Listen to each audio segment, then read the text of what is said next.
It's Noman, and welcome to part four of my build log.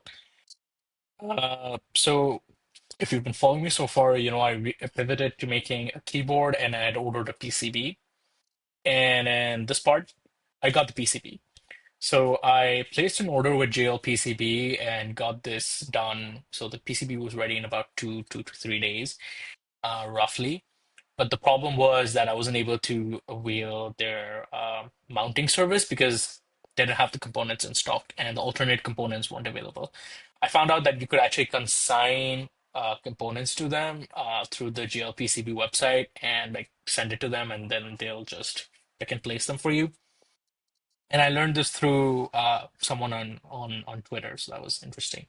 Anyway, so since I got the board, let's just go review of what we did in part one. Or the previous version of the board.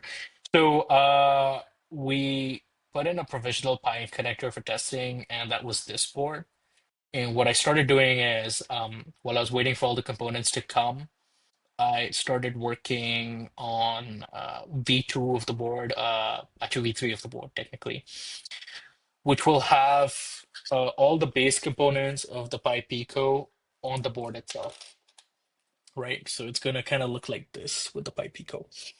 And what that will allow us to do is in the future, we can just order these boards with all the components on them. We don't have to buy the PiPico separately. Now, I'm gonna focus on two trails of thought here.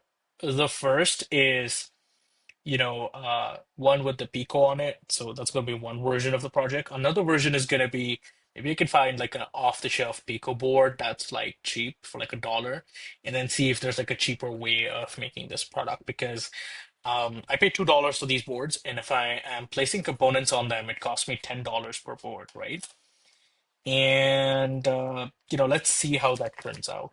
In the meantime, I'm gonna start soldering components onto them. So I also got the strip of diodes. So I got like 100 of these Schottto diodes. So these are about 2 amps, 100 volts. So I'm going to put these onto this and I'm going to see how I go about doing that. So I got to figure that bit out because I don't have any soldering tools. So either I'm going to have to ask someone for soldering tools or see if I can find someone locally who can do it for me. I haven't, I'm not very good at soldering and these components are really small, right? I mean, this is my Pico and these are the diodes that kind of go on them, right? You can see that they're tiny. And the thing is that companies are gonna focus making these tiny components rather than big components. And the reason for that is the electronics industry buys millions, if not billions, of chips, right? And they keep demanding that these components keep getting smaller. Otherwise, back in the day, you could get components and you could hand solder them. Anyway, so TLDR, I'm gonna solder this board, and that's gonna be my goal for the next video, is that I'm gonna solder the components onto this board, do some initial testing. I'm waiting for my keys to come in. I'm gonna use keycaps from one of my existing keyboards around just to test this product out and make sure everything works. And in the meantime, I'm gonna continue working on the V2 of the board. So just to summarize, I'm gonna work on V2 of the board, add some features.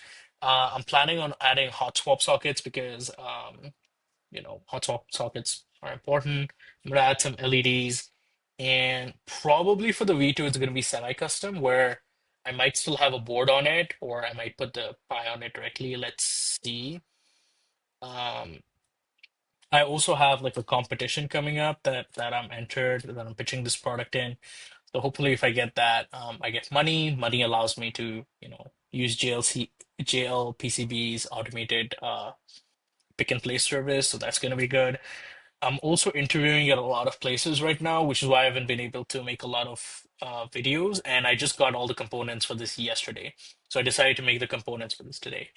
I actually have 5 boards to kind of mess around with. So I'm gonna make the 5 boards and then sell them if someone wants to buy them. And I also have to work on the 3D design chassis for those. So let's see how that goes. And if you like my videos, you like what I'm doing, feel free to like and subscribe. If you guys have any feedback for me on how I can improve building a product out, please do feel free to let me know. So thank you very much and have a good one. And don't forget to subscribe.